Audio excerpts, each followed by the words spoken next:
Hello दोस्तों, एक बार फिर से आपका स्वागत है हमारे संस्कार एकेडमी के इस चैनल में। और आज हम बात करने जा रहे हैं बायोलॉजी की, जीव विज्ञान की। और बहुत ही महत्वपूर्ण इम्पोर्टेंट टॉपिक है।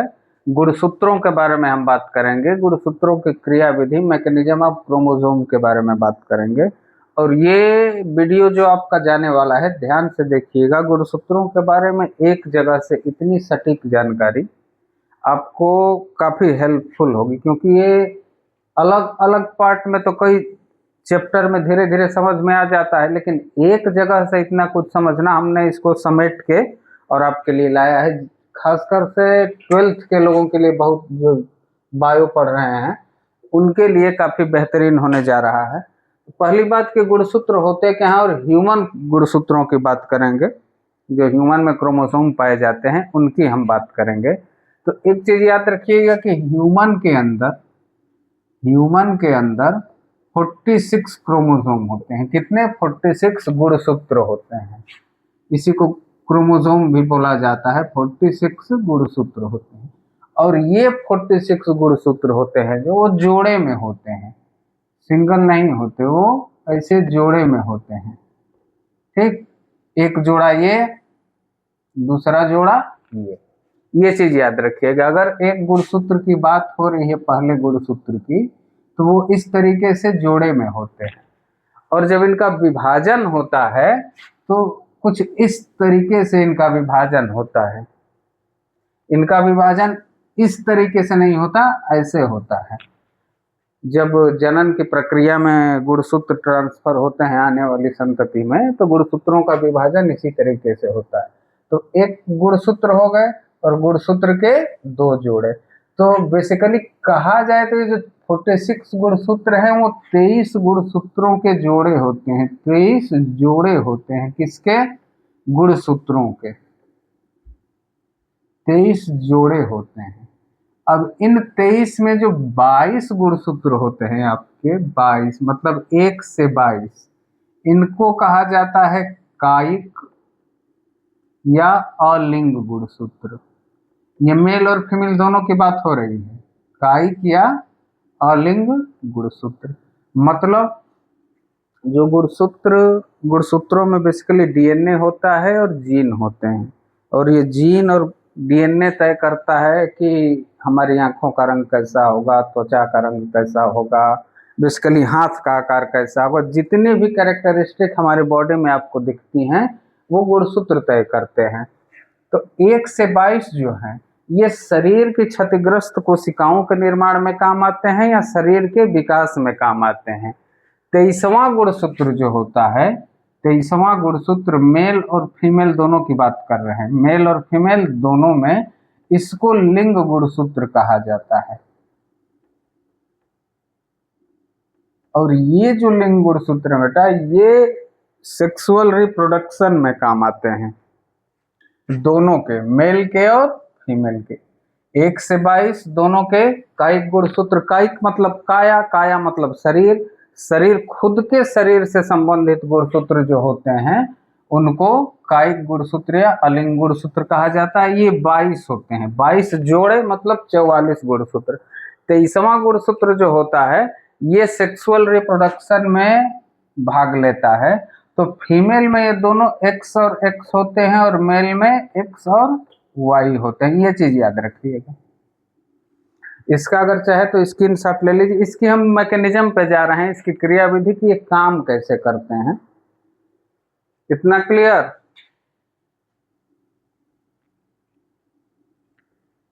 अब देखिए, गुणसूत्रों को थोड़ा अच्छा आपको समझाने के लिए कुछ हम यूज कर रहे हैं, ट्रिक्स वगैरह या जो भी तरीका है, फिगर वगैरह।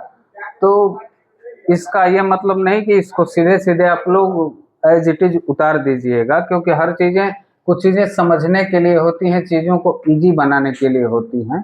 तो ध्यान दीजिएगा। मान लीजिए ये मेल का है, ये हमने बना दिया एक बॉक्स। ये क्या है? मेल का गुणसूत्र। दूसरा यहाँ पे हम बॉक्स बना दे रहे हैं, ये मान लीजिए कि फीमेल का है। तो मेल के,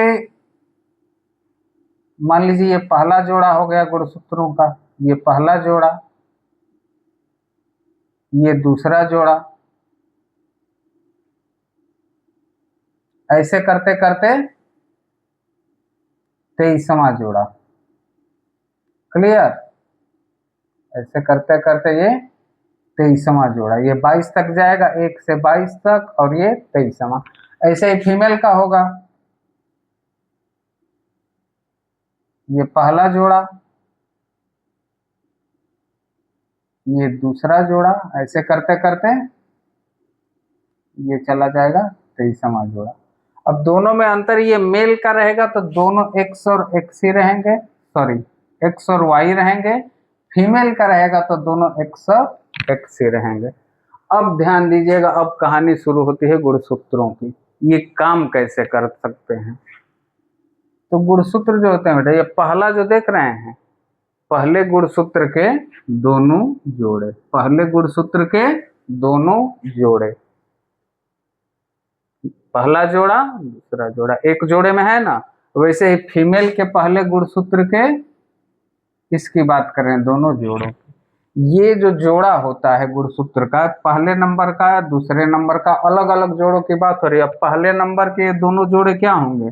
रचना में, आकार में और माप में समान होंगे, समान होंगे। किसकी बात हो रही है? पहले की बात हो रही है। ऐसे ही दूसरा भी रचना में, आकार में और माप में क्या होंगे? समान होंगे। ऐसे ही 22वें तक। मेल में बेसिकली 23वें में भी वही बात होती है, फीमेल में 23वें में भी वही बात होती है, मेल में 23वां अलग अलग हो जाता है।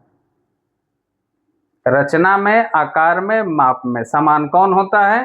पहले गुणसूत्र के दोनों जोड़े आपस में, दूसरे गुणसूत्र के दोनों जोड़े आपस में, ऐसे ही करते करते 22वें गुणसूत्र के दोनों जोड़े आपस में। यही बात यहाँ भी होती है। फीमेल के पहले गुणसूत्र के दोनों जोड़े आपस में क्या होते हैं? समान होते हैं। किस चीज में? रचना में, आकार में और माप में। ऐसे ही दूसरे गुणसूत्र के दोनों जोड़े क्या होते हैं? समान होते हैं। किस चीज में? रचना में, आकार में और माप में। ऐसे करते करते ये 23वें तक जाता है, यहाँ 22वें तक होता है। अच्छा, एक चीज, पहला गुणसूत्र दूसरे गुणसूत्र के बराबर कभी नहीं होता, न रचना में, न माप में, न आकार में। पहले गुणसूत्र के दोनों जोड़े जो हैं वो मेल के ही पहले, मेल के दूसरे गुणसूत्र के दोनों जोड़े के समान नहीं होते, समान नहीं होते, पहला और दूसरा। ऐसे ही दूसरा और तीसरा, तीसरा और चौथा, यही बात यहाँ भी लागू होती है कि पहला एंड क्या होते हैं? असमान होते हैं। असमान किस चीज में? रचना में, आकार में, माप में। ये और ये बराबर नहीं होंगे, ये और ये बराबर नहीं होंगे, ये और ये बराबर नहीं होंगे। क्यों नहीं होंगे? क्योंकि जैसे जैसे संख्या बढ़ती जाती है इनका आकार परिवर्तित होता जाता है, आकार में, माप में, रचना में परिवर्तन होता जाता है। लेकिन अच्छा, ये जो समान है इन्हीं को समजात कहा जाता है, समजात गुणसूत्र कहा जाता है दोनों तरफ। और ये जो असमान है ये असमजात कहे जाते हैं। एक चीज क्लियर हो गई। अब याद रखिएगा, जब लैंगिक जनन होता है तो लैंगिक जनन में यहां से ये विभाजित होते हैं, हमने बताया है आधे, तो 23 मेल के और 23 फीमेल के, ये फिर आगे मिलते हैं तो 46 हो जाता है, जो बेबी जो संतति उत्पन्न होती है उसमें। तो 23 यहाँ से ये निकलते, आधे ये एक होते हैं, फिर आधे ये यहाँ से होता है, आधा ये 46 हो जाते हैं। क्लियर? गुणसूत्रों का विभाजन जो होता है वो इस तरीके से होता है। अब ये अगर मेल का हुआ तो आधा ये आएगा, इधर अगर फीमेल का है तो ये भी इस तरीके से विभाजित होकर ये वाला आएगा, ऐसे मिलते हैं। तो जब ये मिल रहे हैं, जैसे इसका पहले गुणसूत्र का आधा जोड़ा और इसके पहले गुणसूत्र का आधा जोड़ा आपस में जब मिल रहे हैं तो ये भी मतलब मेल के पहले गुणसूत्र और फीमेल का जो पहला गुणसूत्र है ये भी आपस में समान होते हैं, याद रखिएगा, आपस में समान होते हैं। क्लियर। अब जब लैंगिक जनन होता है तो गुणसूत्र 46 इस मेल के और 46 फीमेल के, यहाँ से 23 और यहाँ से 23, फिर ये मिलकर जो संतति उत्पन्न होती है वहां बनाते हैं, ये चीज है। गुणसूत्रों की पूरी क्रियाविधि दरअसल यही है। और ऐसे लाइन बाय लाइन ये बहुत बड़ा कॉन्सेप्ट और छोटा छोटा कई जगह मिल जाएगा, एक जगह से इस तरीके का नहीं मिल पाता। और इसमें एक चीज और ध्यान दीजिएगा आप लोग, इसको हटा रहे हैं,